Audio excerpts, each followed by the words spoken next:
માં કોંગ્રેસ બે બેઠક ઉપર આગળ જઈ રહી છે।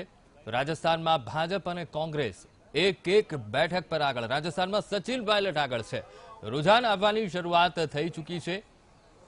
મધ્યપ્રદેશમાં કોંગ્રેસ બે બેઠક પર આગળ છે। રાજસ્થાનમાં ભાજપ અને કોંગ્રેસ એક એક બેઠક પર આગળ છે। ત્યારે આજ મુદ્દે ચર્ચા કરવા આપણી સાથે જોડાયા છે સુનિલભાઈ જોશી, રાજકીય વિશ્લેષક। પુણેશ મોદી બીજેપીનો પક્ષ રાખશે, જ્યારે કોંગ્રેસ તરફથી मनहर पटेल આપણી સાથે જોડાઈ ગયા છે।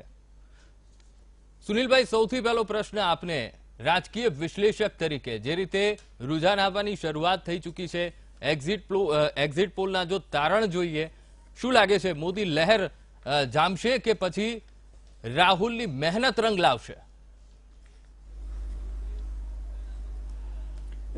આપણે વાત જોઈએ તો જુદા જુદા સ્ટેટની જુદી જુદી સ્થિતિ છે। રાજસ્થાન, મધ્યપ્રદેશ અને છત્તીસગઢ, જ્યાં ભારતીય જનતા પાર્ટીની સરકાર છે, એ ત્રણ સરકારમાંથી સૌથી વધારે જોખમ રાજસ્થાન ઉપર છે।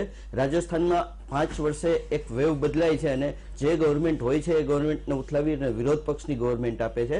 વસુંધરા રાજે સામે જે સ્થિતિ સર્જાણી છે એ જોતા રાજસ્થાન છે એ જાય છે અને એ મોદી છે એની હાર કરતા વસુંધરા રાજેની હાર વધારે થશે એવું ભારતીય જનતા પાર્ટી કરશે કે સ્થાનિક ગવર્નન્સ છે, કારણ કે ફાઇનલ આ સેમીફાઇનલ છે અને ફાઇનલ આવવાનું છે, તો એ કેન્દ્ર સરકાર ઉપર ભાજપ કોઈ પણ સંજોગોમાં આ દોષનો ટોપલો નહીં ઢોળવા દે। અને જો જે રીતે ટ્રેન્ડ આવે છે એ રીતે નિશ્ચિત રીતે જોઈએ તો રાજસ્થાન છે જો ભારતીય જનતા પાર્ટીના હાથમાંથી જશે તો મધ્યપ્રદેશનો જંગ છે એ કાંટેકી ટક્કર છે। પણ 3 ટર્મથી ત્યાં શિવરાજસિંહ ચૌહાણ છે એ મુખ્યમંત્રી તરીકે ચૂંટાતા આવ્યા છે અને ત્યાં સૌથી મહત્વનો મુદ્દો છે એ કૌભાંડો, કરપ્શનનો મુદ્દો છે એ છે અને એ મુદ્દા ઉપર એ સરકાર છે એ જો જશે તો જશે અને નહીતર ગુજરાતની જેમ એકદમ નજીકની હાર જીતથી આખી વસ્તુઓ રહેશે। એટલે એવું લાગે છે। છત્તીસગઢમાં